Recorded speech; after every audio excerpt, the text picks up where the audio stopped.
Kocap kacarito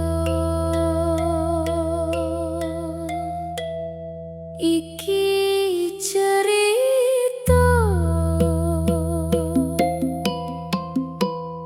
labuhe tresno kang kebak dahono lan ludiro asmarandono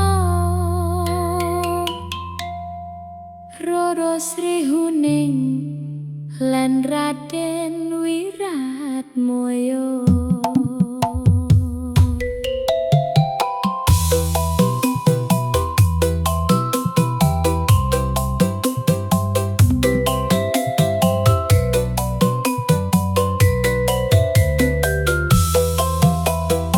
Srihuning putri ayu Kadipaten Tuban, Wiratmoyo satriya kebak kesaktian.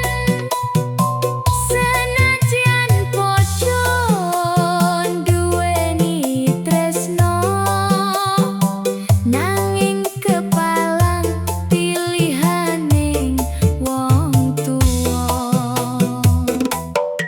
Kang Rama wis minangke sang satriya, Dewi Kumala Retna bangsawan Bojonegoro. Ati nangis dhelek sajroning dodo, amung bisa nyimpen rasa lan donga.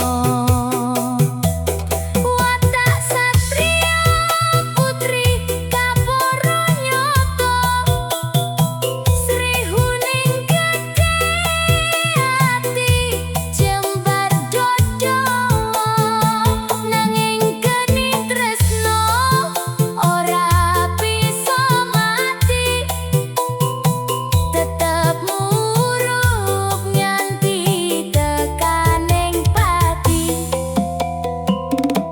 Roro Srihuning cancut tali wondo, nalika lamongan gawe ontran-ontran.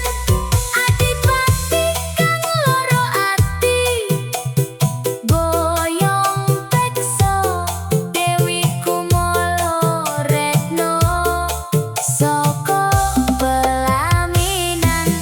Srihuning maju tanpa rasa wedi, gawa derajat lan ajining diri. Ing palagan getih dadi saksi, tresno suci lan bekti ing negari. Pirang kusumaning ati pupuh, Wiratmoyo kukuh nyusuling palagan, goleki tresno takkan peperangan, takani tumbak lan pedang. Roro Srihuning